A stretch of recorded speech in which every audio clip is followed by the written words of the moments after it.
ఆంధ్రప్రదేశ్లో ఎన్నికలు దగ్గరికి వచ్చేస్తున్న నేపథ్యంలో ఇప్పుడు అందరి చూపు ఏపీ ఎన్నికల వైపే ఉంది. ఏపీ ఎన్నికలు అనేసరికి ఒక్కసారిగా ఇటు తెలంగాణలో ఉన్న రాజకీయం కానీ, తెలంగాణ టాలీవుడ్ కానీ మొత్తం కూడా అందరి వైపు ఏపీ వైపే మల్లుతుంది సర్వసాధారణంగా. జగన్మోహన్ రెడ్డి గారికి వీళ్ళంతా కూడా సంబంధం ఉన్న వ్యక్తులే కాబట్టి హైదరాబాద్కు ఏపీకి చాలా రిలేటెడ్గా ఉన్న వ్యక్తులు అందరూ కూడా ఇప్పుడు ఏపీ వైపుకు ఓటు వేసేందుకు వెళ్ళడం, వాళ్ళ అభిప్రాయాలను పంచుకోవడం లాంటివి కార్యక్రమాలు చేస్తుంటారు.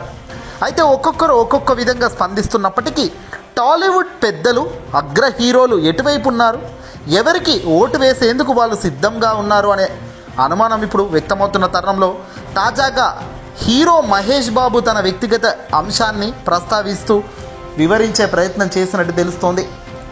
ఆంధ్రప్రదేశ్ రాష్ట్రంలో అధికారంలోకి మళ్ళీ జగన్మోహన్ రెడ్డి గారే సింహంలా పులిలాగా వస్తారని, ఆంధ్ర రాజకీయాల గురించి నన్ను చాలా తక్కువ మంది అడుగుతుంటారు, కానీ నేను ఎప్పుడు రాజకీయాల గురించి మాట్లాడను, ఒకటి మాత్రం చెప్పగలను అని మహేష్ బాబు గట్టిగా చెప్పారు. అక్కడ జగన్ గారి ప్రభుత్వం బాగుంది, నాన్నగారికి అప్పట్లో వైఎస్ రాజశేఖర రెడ్డి గారితో మంచి అనుబంధం ఉండేది, మేము కూడా ఆ లెగసీని అలాగే కంటిన్యూ చేస్తున్నాం అని మహేష్ బాబు తాజాగా అన్నట్టుగా తెలుస్తుంది. చెప్పకనే జగన్కు ఆయన 100 మార్క్స్ ఇచ్చినట్టే అయింది. పులి లాంటి వ్యక్తిని ఢీకొట్టడం అసాధ్యమని మహేష్ బాబు తన సన్నిహితులతో ఇటీవల చెప్పినట్టుగా తెలుస్తోంది.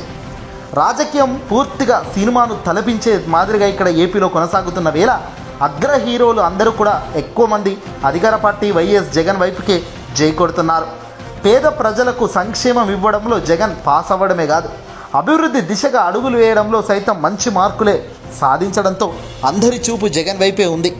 ఏదేమైనప్పటికీ కూడా సినిమా ఇండస్ట్రీని అప్పట్లో ఇబ్బంది పెట్టారు, ఇది చేశారు అది చేశారు అంటూ నానా రకాలుగా అవాస్తవాలు వచ్చినప్పటికీ సినిమాను కూడా 100 రెట్లు ముందుకు తీసుకెళ్లేది మాదిరిగానే జగన్ ప్రోత్సహించడంలో కూడా ఆయన పాత్రకు ఇక్కడ శభాష్ అనే చెప్పాలి అంటున్నారు అగ్ర హీరోలంతా కూడా. ఇక ఎన్నికల ఫలితాలు దగ్గరకు వస్తున్న నేపథ్యంలో ఒక్కొక్కరు తమ తమ అభిప్రాయాలను అయితే బయటకు చెబుతూ వస్తున్నారు. మరి ఇంకా ఎవరెవరు వస్తారు ఏంటి అనేది మాత్రం వేచి చూడాలి. తాజాగా మహేష్ బాబు అయితే జగన్కు 100% మళ్ళీ అధికారం వస్తుంది, ఖచ్చితంగా మా లెగసీ ఇలాగే కంటిన్యూ అవుతుంది అని కూడా ఆయన చెప్పినట్టుగా తెలుస్తుంది.